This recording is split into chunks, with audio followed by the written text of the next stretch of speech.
الحمد لله وحده والصلاة والسلام على من لا نبي بعده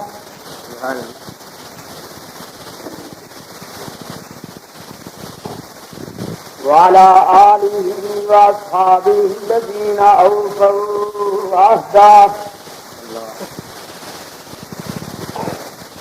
الذين هم مفاتيح الرحمة ومصابيح الغرر.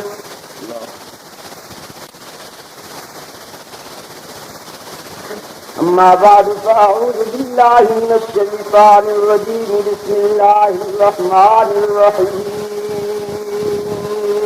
سبحان الله سبحان الله. اهدنا الصراط المستقيم. سبحان الله.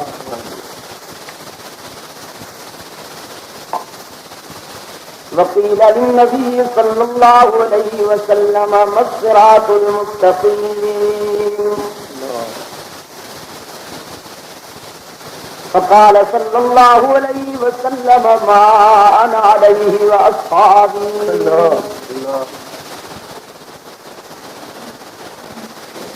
صدق الله وصدق رسوله النبي الأمي الكريم ونحن على ذلك من الشاهدين والشاكرين. سبحان الله. والحمد لله رب العالمين. سبحان الله. ما شاء الله.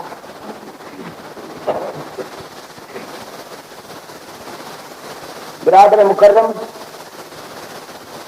اسد الملت حضرت قاری محمد اسد اللہ عباسی صاحب، محترم بزرگوں اور عزیز دوستوں، مجھ سے پہلے آپ میرے رفقا سے بہت اچھی باتیں سن چکے ہیں.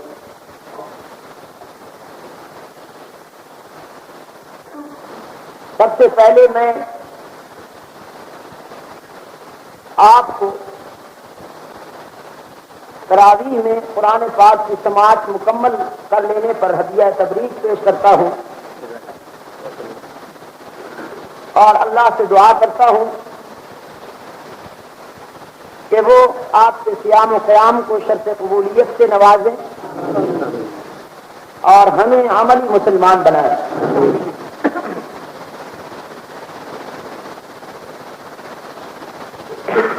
قرآن پاک کی ترتیب و تلاوت کے لحاظ سے پہلی سورت کی ایک معصوم سی آیہ کریمہ آپ کے سامنے میں نے تلاوت کی.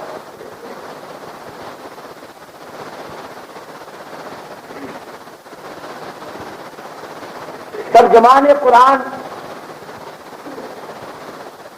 فرش زمین سے عرش بری پر اللہ کے آخری نمائندہ سرکار دو عالم صلی اللہ علیہ وسلم کا ارشاد ہے کہ جو کچھ قرآن میں ہے وہ ام القرآن ہے. قرآن کے 30 پاروں میں جو مضامین تشریح و تفصیل کے ساتھ بیان ہوئے ہیں، اللہ نے ان کا خلاصہ اور ان مضامین کی روح ان 7 آیتوں پہ مشتمل سورہ مبارکہ میں بیان کر دی. اسے فاتحۃ الکتاب بھی کہا گیا. سبع من المثانی سے بھی معنون ہے یہ سورہ، اور ام القرآن بھی اسے کہا گیا.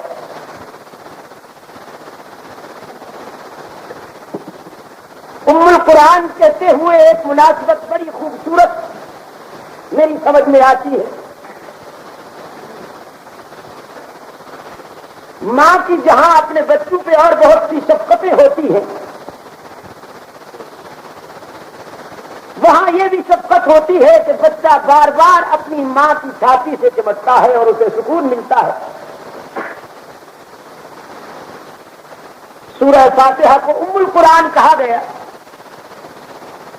تو آپ دیکھتے ہیں کہ حضرت قاری صاحب جب بھی کسی رکعت کے لیے کھڑے ہوتے ہیں پہلی رکعت میں قرآن پاک کی جو منزل جہاں ختم کی تھی اس کے آگے شروع کرنے کے بجائے پہلے سورہ فاتحہ پڑھتے ہیں، پھر وہاں سے شروع کرتے ہیں جہاں پر انہوں نے پچھلی رکعت میں ختم کیا تھا. تو اس لحاظ سے قرآن پاک کی ساری آیات جو ہیں وہ بار بار ام القرآن سے وابستہ ہو کر اپنی ماں کے ساتھ سمٹتی ہے اور اس کے ام القرآن کا مفہوم عملی طور پر ہمارے سامنے آ جاتا ہے.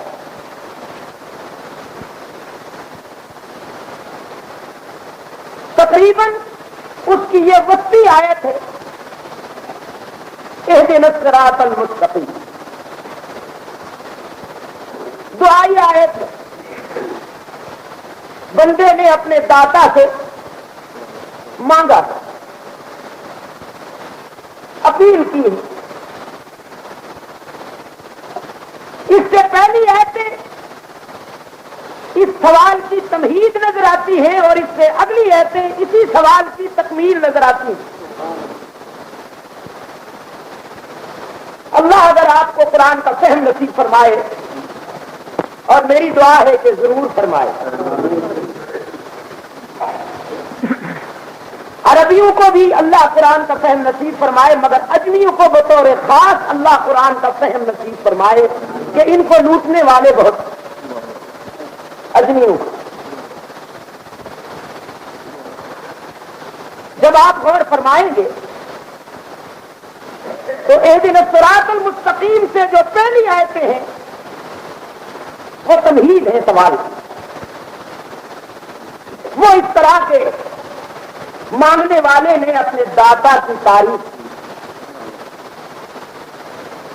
اچھا سوالی ہمیشہ اپنا معافی ضمیر ظاہر کرنے سے پہلے اپنے داتا کے جود و سخا لطف و عطا کی بات کرتا ہے کہ دور سے تیری سخاوت کے چرچے سن کے آیا ہوں. میں نے سنا ہے کہ آپ کے در سے کوئی خالی نہیں لوٹتا، تو جی چاہا کہ میں بھی قسمت آزما لوں. اللہ نے لکھا ہے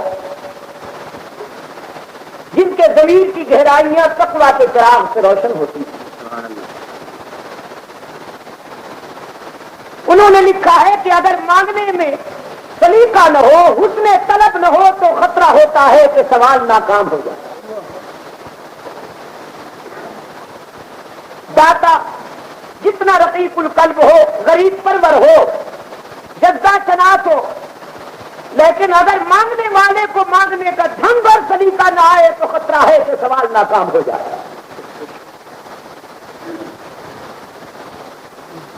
اللہ نے سوالی بن کر جب انسان کو اپنے در پہ آتا دیکھا تو مانگنے کا سلیقہ خود سکھاتا. اس نے طلب کی ادائیں خود سکھاتی کہ میرے در پہ مانگنے کے لیے آ رہے ہو نا تو یوں مانگو.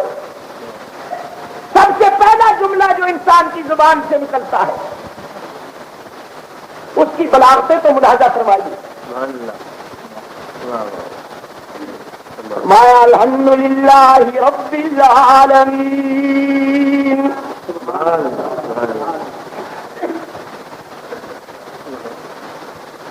حمد و تشکر اور تعریف و منقبت کے سارے مفہوم اس تنہا کے لیے ہیں جو سارے جہانوں کا داتا ہے. الحمدللہ رب العالمین. ساری تعریفیں اس معبود برحق کے لیے. حمد و ثنا کے مفہوم اسی کو سجتے ہیں جو احباب کا بھی پالنہار ہے، اغیار کا بھی پالنہار، جو دوستوں کے دسترخوان پہ نان جمی پیش کرنے والا ہے اور دشمنوں کو بھی مرغن کھلانے والا ہے۔ الحمدللہ رب العالمین۔ سبحان اللہ، سبحان اللہ۔ عزیز دوستو، رب المسلمین نہیں کہلوایا، رب المؤمنین نہیں کہلوایا، رب الانبیاء والمرسلین نہیں کہلوایا، رب الاولیاء والمتقین نہیں کہلوایا۔ اگر یوں ہوتا تو اس کی ربوبیت محدود ہو جاتی۔ فرمایا رب العالمین، اپنوں کا بھی رب ہے، غیروں کو بھی محروم نہیں کرتا، اپنے در پہ جھکنے والوں کا بھی داتا، اور جس نے کبھی اس کے سامنے جبین جھکائی ہی نہ ہو، رزق اس پہ بھی بند نہیں کرتا، اپنے کلیم کا بھی رزاق رزق فرعون پہ بھی بند نہیں کرتا، اپنے ابراہیم خلیل کا بھی رزاق رزق نمرود پہ بھی بند نہیں کرتا، اپنے محبوب کا بھی رزاق رزق ابو جہل پہ بھی بند نہیں کرتا۔ قرآن پاک میں اس کی ربوبیت کی وضاحت کرتے ہوئے ایک اور مقام پہ فرمائے وَمَا مِن دَابَّةٍ فِي الْأَرْضِ إِلَّا عَلَى اللَّهِ رِزْقُهَا وَيَعْلَمُ مُسْتَقَرَّهَا وَمُسْتَوْدَعَهَا كُلٌّ فِي كِتَابٍ مُبِينٍ۔ روئے زمین پر کوئی چلنے پھرنے والی مخلوق ایسی نہیں جس کا رزاق وہی تنہا نہ ہو۔ فرمایا میں سب کا ٹھکانہ بھی جانتا ہوں، سب کا ایڈریس بھی جانتا ہوں، مجھ سے رزق حاصل کرنے کے لیے آئیڈینٹی کارڈ کی ضرورت نہیں، راشن کارڈ کی ضرورت نہیں، قطار میں لگنے کی ضرورت نہیں، وقت سے پہلے سب کے دسترخوان پہ رزق بھیجنے والا ہوں۔ کوئی مجھے جانے یا نہ، مجھے پہچانے یا نہ، میرے در پہ سر جھکائے یا نہیں، میرے آستانے پہ سوالی بن کر آئے یا نہیں، میں رزق سے ضرور پہنچاؤں گا۔ حضرت ابراہیم علیہ السلام اپنی عادت کے مطابق ایک دن بڑی دیر تک انتظار فرماتے رہے، کوئی مہمان آ جائے، مل کر کھانا کھائیں۔ خلیل کی یہ عادت تھی، مہمان کے بغیر دسترخوان پہ خوش ہو کر نہیں بیٹھتے تھے۔ بڑی دیر تک انتظار فرمائی، ایک بوڑھا آ گیا لکڑی کا سہارا لیتے ہوئے، کمر جھکی ہوئی، 90 سال کا عمر رسیدہ، کمر کبیدہ، ستم رسیدہ۔ حضرت ابراہیم علیہ السلام نے اس بوڑھے کو غنیمت سمجھا اور دعوت طعام دیتے ہوئے دسترخوان کی طرف بلائے۔ وہ بھی کوئی بے تکلف تھا، چلا ہے۔ خلیل اللہ نے دسترخوان پہ کھانا چن کر فرمایا بسم اللہ کیجیے، اللہ کا نام لے کر شروع کیجیے۔ اب وہ بوڑھا مجوسی ہے، موحد نہیں، شولو کا پجاری ہے، توحید کو نہیں سمجھتا۔ خلیل کی طرف بگڑی ہوئی نگاہوں سے دیکھ کے کہنے لگا آپ مجھے کھانا کھلا کر میرا عقیدہ بدلنا چاہتے ہیں، کھانا کھلا کر آپ مجھے وہابی بنانا چاہتے ہیں، میں آپ کے خدا کا نام کیوں لوں؟ میں تو اپنے معبود کا نام لوں گا۔ خلیل نے فرمایا تیرا معبود کون ہے؟ کہتا ہے آگ، ہمیشہ اسی کا نام لیتا ہوں، آج بھی اسی کا نام لے کر کھانا کھاؤں گا۔ اور ابراہیم علیہ السلام جو ہیں امام الموحدین ہیں، سید الموحدین ہیں، وہ یہ مشرکانہ گفتگو کیسے برداشت کرتے؟ غصے میں آئے، اس کا بازو پکڑ کر دسترخوان سے اٹھا دیا،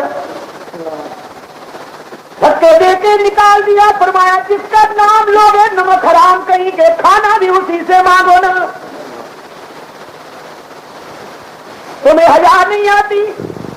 ہوائیں چلائے میرا معبود، سورج کو روشنی اور حجتیں عطا فرمائے میرا معبود، دانے کو گلزار بنائے میرا معبود، فصلوں کو پکائے میرا معبود، پھر دانوں کو تمہارے آنگن میں بھجوائے میرا معبود، اور پھر پتھر چکی بن کر اسے آٹا بنائے میرے معبود کے حکم سے، لکڑیاں جل کر آگ پہنچائے انسان کے لیے روٹی پکنے کے لیے میرے معبود کے حکم سے، اور جب روٹی تیار ہو کر سامنے آئے تو نام لو آگ کا، نام لو شولو کا، نمک حرام کہیں کے، چلے جاؤ یہاں سے۔ خلیل اللہ نے مجوسی کو نکال باہر کیا، عرش بری سے خدا کا نمائندہ پیغام لے کر ابراہیم علیہ السلام کی بارگاہ میں آ گیا روح الامین۔ جبرائیل امین نے آ کے رب کائنات کا پیغام دیا، میرے خلیل میں نے تو اپنے دشمن کو 90 سال سے بغیر بسم اللہ کے کھانا کھلایا ہے، آپ ایک دن بھی برداشت نہ کر سکے، کافر صحیح لیکن بندہ تو ہے میرا، میں نے اسے پیدا کیا، دل توڑ دیا نا آپ نے، ناراض کر دیا نا اسے، اب جائیے اسے راضی کر کے لائیے، دسترخوان پہ بٹھائیے اور کھانا کھلائیے، ہم سب خوش ہوں گے۔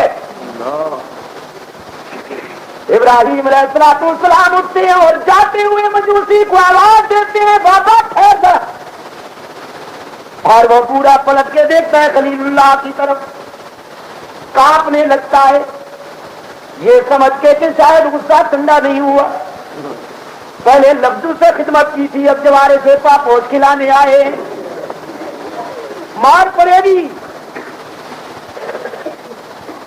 ابراہیم علیہ السلام قریب آئے اور مجوسی کے پشت پر شفقت کا ہاتھ رکھتے فرمانے لگے، تجھے مارنے کے لیے نہیں آیا ہوں، تیرے آنسو پوچھنے کے لیے آیا ہوں، تجھے راضی کرنے کے لیے آیا ہوں۔ وہ مجوسی کہنے لگا کیوں؟ ابھی چند لمحے پہلے تو آپ نے مجھے دھکے دے کے نکال دیا۔ ابراہیم علیہ السلام نے فرمایا بالکل، لیکن یہ ادا تیرے معبود تیرے خالق کو پسند نہ آئی، میرے معبود کو یہ ادا پسند نہ آئی، اس کا حکم ہے کہ میں تجھے راضی کر کے لے جاؤں، اب تشریف لائیے اور مہربانی فرمائیے۔ مجوسی کو واپس لاتے ہیں، دسترخوان سے بٹھا کر کھانا سامنے رکھتے ہیں، فرماتے ہیں جس کا نام تیرا جی چاہے لے، کھانا کھا لے۔ وہ مجوسی رو کے عرض کرتا ابراہیم کھانا بعد میں کھائیں گے، پہلے میرا تعلق بھی اسی رحیم و کریم کے ساتھ چھوڑ دیجیے جس نے میری بغاوت کے باوجود اپنی قوت کرم نہ بدلی۔ نعرہ تکبیر، نعرہ رسالت، جس نے میری نافرمانیوں کے باوجود اپنی رحمت پر غضب کو غالب نہیں آنے دیا، اپنوں کا بھی داتا غیروں کا بھی پالنہار، اس لیے کہلوایا الحمدللہ رب العالمین۔ سبحان اللہ۔ آگے فرمایا الرحمن الرحیم، دیتا بھی سب کو ہے اور دیتا بھی جھڑک کے نہیں، چادری چڑھا کے نہیں، غضبناک ہو کے نہیں دیتا، وہی ایک تو داتا ہے جس کے در سخاوت سے موٹے حروف سے لکھا ہوا ہے ادعونی استجب لکم، مجھ سے مانگا کرو، تمہارے خالی دامن کو بھرنے والا میں ہوں، تمہارے آنسو کو مسکراہٹ سے بدلنے والا میں ہوں۔ جب ساری دنیا کسی کو ٹھکرا دے، میرے دروازے پہ اس کی پذیرائی ہوتی ہے۔ سرکار دو عالم صلی اللہ علیہ وسلم سے کہا گیا میرے محبوب، میرے پیغمبر، دنیا سے مایوس انسان آپ کے پاس آ کے میرا پتہ پوچھتے ہیں کہ خدا کہاں ملے گا؟ رب العالمین نے فرمایا انہیں اطلاع دیجیے انی قریب، میں تو تمہارے قریب رہتا ہوں۔ اللہ میاں کتنے قریب، بڑوں کے ٹھکانے تو غریبوں سے دور ہوا کرتے ہیں۔ آپ تو ساری کائنات سے بڑے، پتہ نہیں آپ کا ٹھکانہ کتنا دور ہوگا۔ فرمایا میرے بندو کو اطلاع دے دیجیے نحن اقرب الیہ من حبل الورید، میں تو تمہاری رگ حیات سے بھی زیادہ قریب ہوں۔ اگر شہرت کٹ جائے تو تم زندہ نہیں رہ سکتے، میری رحمت ہٹ جائے تو بھی ایک قدم نہیں اٹھا سکتے۔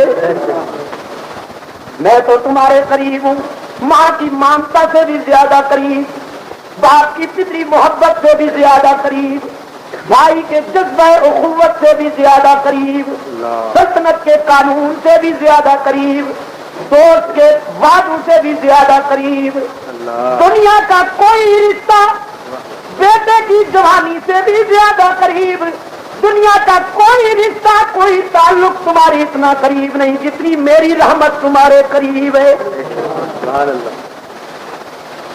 اور مری کے دوستوں، ملک کے مختلف گوشوں سے آنے والے دوستوں، پتہ نہیں آج اللہ کی رحمت کتنی قریب ہے۔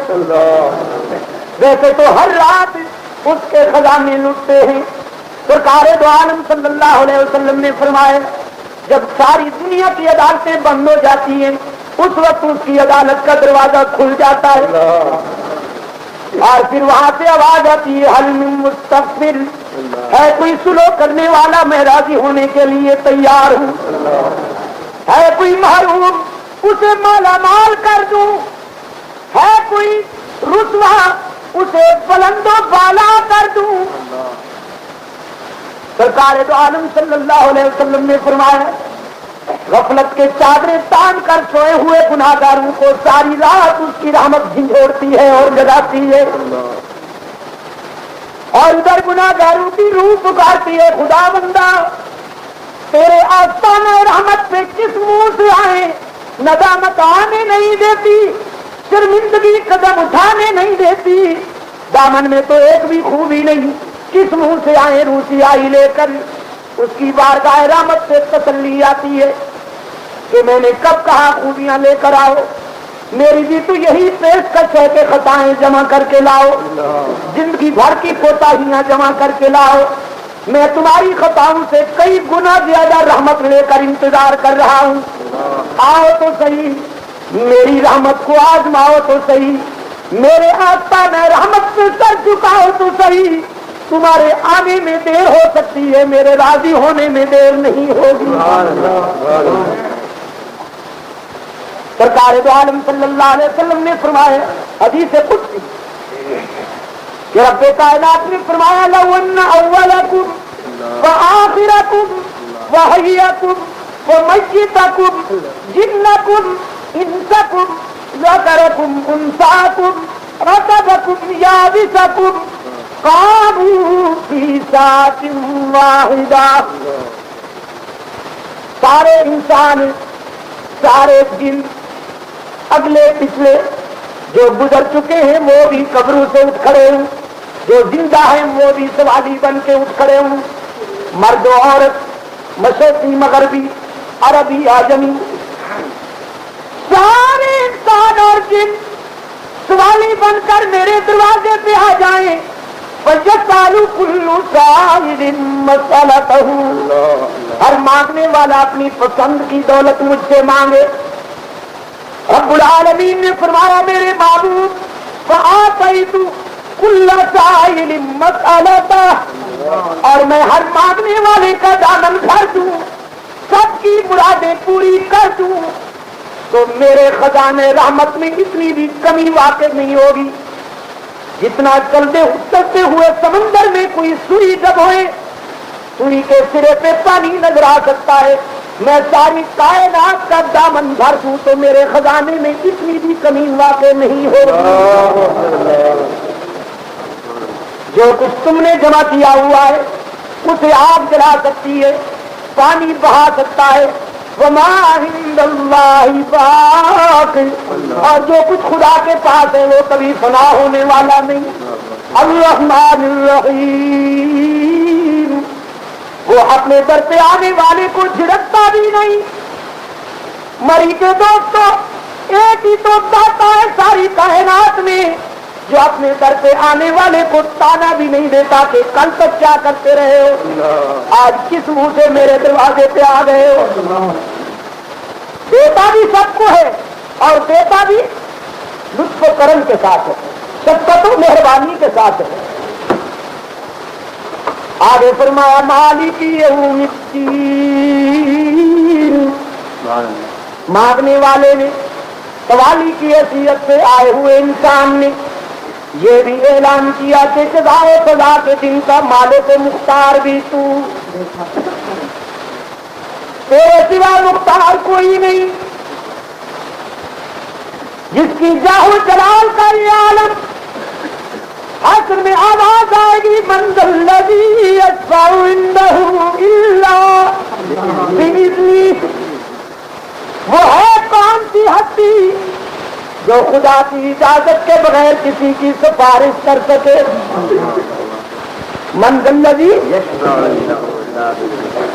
یشفع عندہ الا, یہ کیا ہے قرآن کی کسی پیشہ ور شاعر کا مصرع نہیں, ہیر وارث شاہ کا کوئی ٹوٹکا نہیں, تاج الملوک کا شعر نہیں, قرآن پاک ہے دوستو. قرآن کہتا ہے اس کی اجازت کے بغیر کوئی کسی کی سفارش بھی نہیں کر سکے گا. اللہ آپ کو توفیق دے, بخاری اٹھائیے اور حدیث صفات کا مطالعہ کیجیے.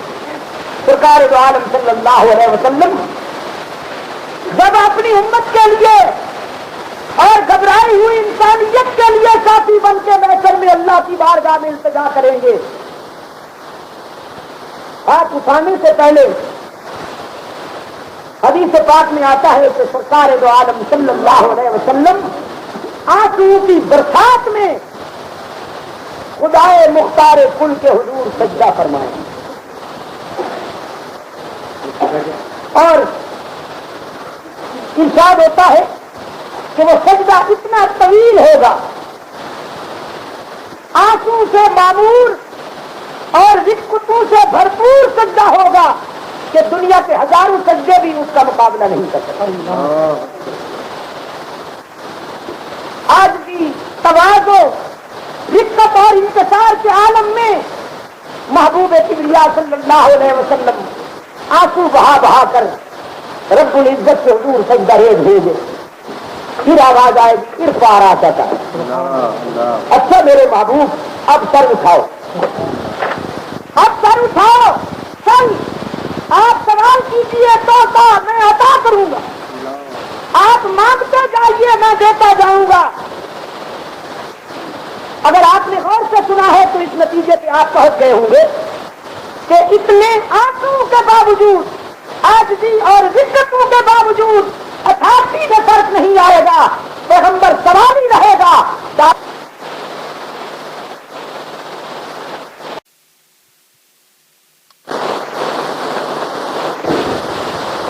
اور یار لوگوں کے دھکوسلے بھی سنا کیجیے ذرا, یار لوگوں کے دھکوسلے بھی سنا کیجیے کہ خدا نے پکڑے چھڑاوے محمد سے, محمد نے پکڑے چھڑا کوئی نہیں سکتا. پتہ نہیں وہ تیرے سپارے بھی آئے تھے. او جاہلو, او دنیا عجم کے بہروپیو, او قرآن کی روح کے قاتلو, او آمنہ کے لال کے سبق کو فراموش کرنے والے منافقوں, تم نے تو حلیہ ہی بگاڑ کے رکھ دیا ہے. اگر عقیدہ یہی ہو تو پھر شفاعت کا مفہوم سمجھائیے. وسط عدد پوچھتا ہوں، اگر سارا اختیار پیغمبر کے پاس ہے، وہ جو جی چاہے کرے، تو پھر شفاعت اور مانگنا کیا؟ پھر تو اداکاری ہو گئی، پھر تو ایکٹنگ ہو گئی نا. یہ رومال میرا ہے، مجھے ضرورت ہے کہ میں قاری اسد اللہ صاحب سے مانگوں. بولتے کیوں نہیں؟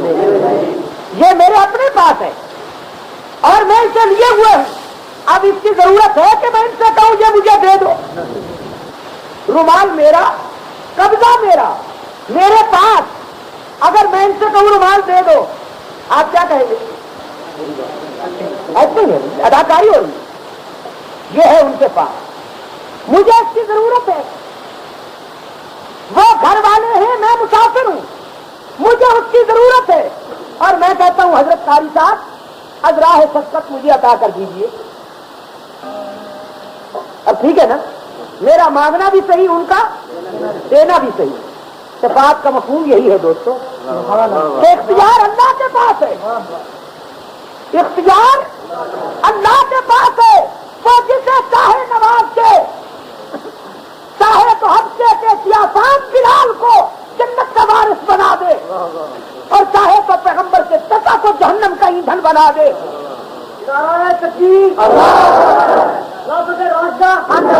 حضور چاہیں کہ میرا چچا جنتی ہو جائے.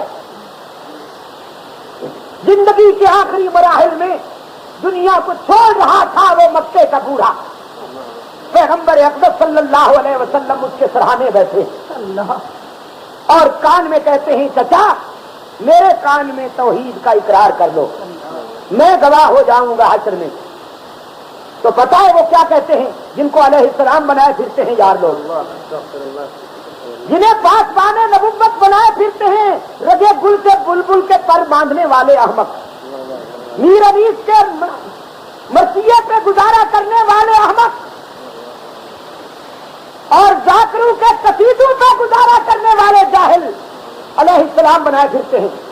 اس نے کہا نہیں بھتیجے، آخری وقت اگر تیری بات مان لوں، مکے کی بوڑھیاں بھی کہیں گی کہ آخر بھتیجے کے چکر میں آ ہی گیا نا، مرتے وقت وہاں بھی بن گیا نا آخر.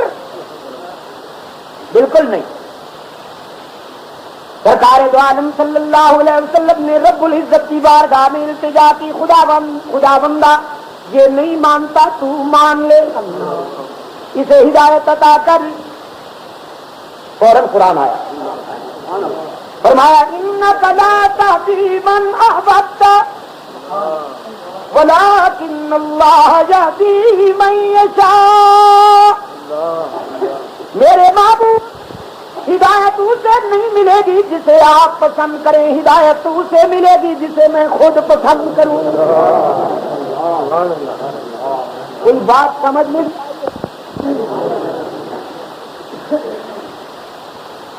مالک یوم الدین، جزا و سزا کے دن کا مالک و مختار بھی. اونچی آواز، جزا و سزا کے دن کا مالک و مختار بھی. کلوا اس لیے رہا ہوں کہ قبر میں یہی لفظ کام آئیں گے اگر مرنا پڑا،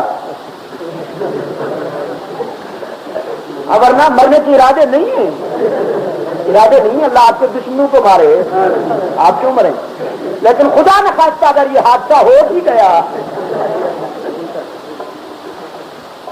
تو وہاں یہ لفظ کام آئیں گے، اس لیے کہلوا رہا ہوں. آگے فرمایا ایاک نعبد و ایاک نستعین. ابھی تمہید میں بیٹھا ہوں، ابھی تمہید میں بیٹھا ہوں، بات شروع ہی نہیں ہوئی.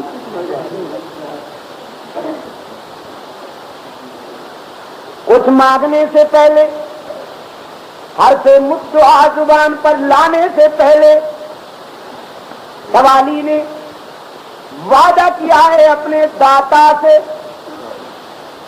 وعدہ کیا ہے ایاک نعبد وَإِيَّاكَ نَسْتَعِينُ، تو ہی میرا معبود ہے اور تو ہی مشکل کشا، تیری ہی عبادت کرتے ہیں، تجھ سے ہی مدد چاہتے ہیں۔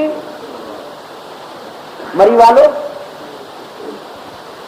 تیری ہی عبادت کرتے ہیں اور تجھ سے ہی مدد مانگتے، تیری بھی عبادت کرتے ہیں اور تجھ سے بھی مدد چاہتے ہیں، تیری ہی عبادت کرتے ہیں اور تجھ سے ہی مدد چاہتے ہیں۔ کوئی فرق ہے؟ بتا رکھا ہے میں نے، کچھ چہرے نئے نظر آ رہے ہیں، ان کے لیے عرض کر دوں، باتیں دہرانی پڑ جاتی ہیں اس لیے کہ ہر محفل میں کچھ نہ کچھ نئے لوگ ہوتے ہیں۔ ہی اور بھی میں غیرت مندوں سے پوچھیے کتنا فرق ہے۔ غیرت مندوں کی بات کر رہا ہوں، مشترکہ کھاتے میں زندگی گزارنے والوں کی کیا بات کرتے ہو؟ غیرت مندوں سے پوچھیے جن کی رگوں میں حلال کا خون دوڑتا ہو، جو آوارہ بادلوں کی پیداوار نہ ہوں، رات کے تاریخ سناٹوں کی پروڈکشن نہ ہوں، جو انٹر کانٹینینٹل کے بلیک ہال کی پروڈکشن نہ ہوں، جو اپنے ماں باپ کی صحیح اولاد اور جن کے رگوں میں حلال کا خون دوڑتا ہو، ان سے پوچھئے ہی اور بھی میں کیا فرق ہوتا ہے۔ میں آپ کے دل و دماغ کی گہرائیوں میں اس مفہوم کو اتارنے کے لیے مثال عرض کرتا ہوں کہ نکاح کے بندھن میں زندگی بھر کے لیے کسی ایک سی بننے والی خاتون نکاح کے دن وعدہ کرتی ہے اپنے خاوند سے کہ تیری ہی ہوں، تیری ہی ہوں، اور بازار میں بیٹھی ہوئی غلاظت کی بوری، گندگی کا مجسمہ، بدبو کا ٹینک، ہر گاہک سے کہتی ہے تیری بھی ہوں۔ بس مبہد اور مشرک میں یہی فرق ہے، مبہد اور مشرک میں یہی فرق ہے۔ مبہد خدا سے کہتا ہے تجھے ہی سجدہ کروں، تیرے سوا سر کٹ تو سکتا ہے لیکن کسی کے آگے جھک نہیں سکتا۔ اس کے لیے میں دور لے جانے کے بجائے آپ کو اپنے قریب کے ماضی کی طرف لے جاتا ہوں، برے صغیر کے پس منظر کی طرف لے جاتا ہوں۔ وہ دیکھیے آج شاہ ظفر کو جیل کی کال کوٹری سے نکال کر پاپ دانا انگریزوں نے باہر نکالا ہے، یہ کہہ کر کہ ظفر تجھے پھانسی پر چڑھا دینے والے ہیں ہم، لیکن آج ہم نے چاہا کہ تیرے لیے دعوت کرنے ذرا ڈائننگ میز پہ آئیے، زندگی کا آخری کھانا کھا لیجیے۔ ظفر آتا ہے، سوچتا ہے دل میں مجھے پتھر پیس کر کھلانے والے، شیشہ پیس کر روٹی میں ملا کر کھلانے والے آج ڈائننگ میز پہ لے جا رہے ہیں، ساقی نے کچھ ملا نہ دیا ہو۔ مجھ تک کب ان کی بزم میں پہنچا تھا دور جام، ساقی نے کچھ ملا نہ دیا ہو۔ آئے ہیں ڈائننگ میز پہ ڈونگے سجے ہیں، جو ہی کپڑا اٹھایا ڈونگوں سے تو دیکھا کہ بیٹے کا سر بھونا ہوا پڑا، دوسرے ڈونگے کا ڈھکنا اتارا، دوسرے بیٹے کا سر فرائی پڑا ہے، کسی نے پوتے کا سر، کسی نے بیٹے کا سر، اور فرنگی آدم خور پتلون اور ٹائی میں بسنے والے لانتی شاہ ظفر کو سوالیہ نظروں سے دیکھ رہے ہیں۔ اسلام کے عظیم سپوت کی جبین سے ابھرنے والے تاثرات کا مطالعہ کر رہے ہیں کہ جھکتا ہے کہ نہیں جھکتا۔ وہ جبین جو ہے نا، جبین یہ ترجمان ہے دل کی گہرائیوں کی۔ کس نے کہا ہے کہ لوہے جبین پہ سخت ہے روداد زندگی، لوہے جبین پہ سخت ہے روداد زندگی، ہر چند بے زباں ہو مگر بے زباں نہیں۔ جبینیں بولتی ہیں، دیکھنے والی نظر ہو تو۔ ظفر کی زمین کو دیکھ رہے ہیں آدم خور گورے، بڑے سکون اور اطمینان کے ساتھ شاہ ظفر نے اپنے بچوں کے سر دیکھے اور پھر کھڑے ہو گئے۔ انگریز آدم خور کہتا ہے ظفر کیا خیال ہے اب ہمارے سامنے جھکو گے کہ نہیں؟ ظفر کہتا ہے میں نے اپنے استاد کامل کا سبق پڑھ رکھا ہے، مرد مومن خدا کے سوا کسی کے آگے نہیں جھکا کرتا۔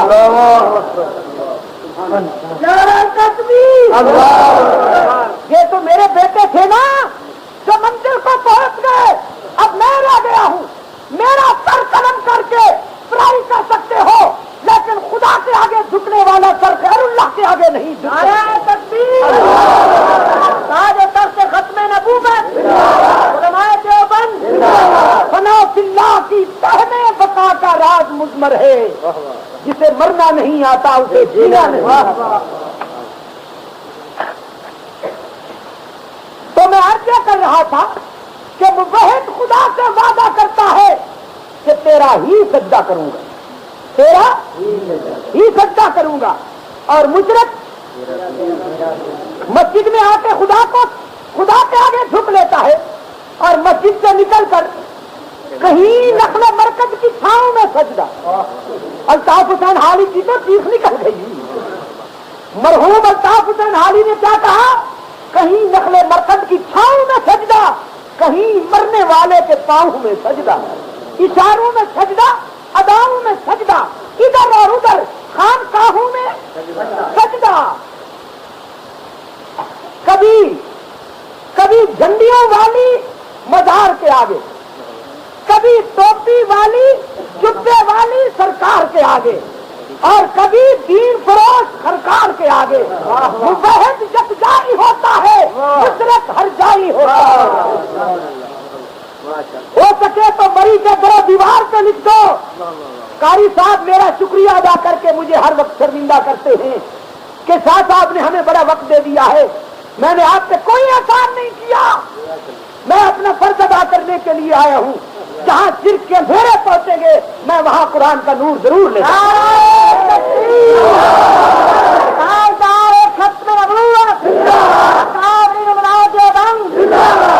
پاکستان سے اور بڑی والوں، بلندیوں پہ رہنے والوں، تمہارا رشتہ خدا سے قریب تھا، تمہارا تعلق بڑا قریب تھا اللہ سے، کیونکہ تم بلندیوں پہ تھے نا، لیکن ٹھنڈی ہواؤں نے تمہیں سلا دیا تو پنجاب کے کھلاڑی پہنچ گئے، پنجاب کے کھلاڑی پہنچ گئے لمبے لمبے جبے پہن کر، خاص سٹائل کی ٹوپیاں پہن کر، مخصوص سائز کی داڑیاں رکھ کر، انٹرنیشنل ڈانسر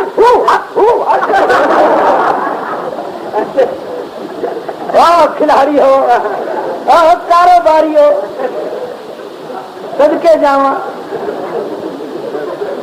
تم نے سمجھا پنجاب کی طرح یہ بھی الذین یحمقون ہے؟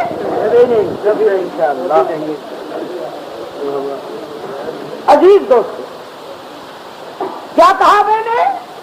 مشرک ہر جائی ہوتا ہے اور موحد یاد رکھو گے نا؟ پھر کوئی سر کا مارا ہوا مصرا آیا اور یہ بھول گئی بات۔ موحد یکجائی ہوتا ہے اور مشرک، موحد رب کے آگے جھکتا ہے اور مشرک سب کے آگے جھکتا ہے۔ موحد رب کے آگے جھکتا ہے اور مشرک سب کے آگے جھکتا ہے۔ اس کا نام رکھا ہوا ہے تعظیم، کہ خدا کے آگے عابد بن کر اور بزرگوں کے آگے مرید بن کر، عاجز بن کر، کہ جب خدا کے آگے سر جھکاتے ہیں تو وہ عبادت والا سجدہ ہے، اور بزرگوں کے آگے جب سر جھکاتے ہیں تو وہ تعظیمی سجدہ ہے۔ یہ ڈھکوسلا تیار کر رکھا ہے۔ اقبال کیا کہتا ہے مرحوم؟ ہو نکو کام جو قبروں کی تجارت کر کے کیا لبیٹو گے اگر مل جائے صنم پتھر کے؟ تجارت کے ماہروں، تم نے بزرگوں کی مزاروں پہ منڈیاں لگا دی، بزرگوں کی مزاروں کو بیچ ڈالا، اگر بت آدری مل جائے تو اس کی سوداگری سے باز رہنے والے ہو تم۔ تعظیمی سجدہ خدا کے بعد اگر کسی کے لیے جائز ہوتا تو اس زمین کے اوپر اور آسمان کے نیچے آمنہ کے لال سے بڑی شخصیت محمد عربی سب کہو صلی اللہ علیہ وسلم، جو فخر رسول ہے، مولا کل ہے، حافظ سبل ہے، جو اللہ کا دلبر ہے، کونین کا سرور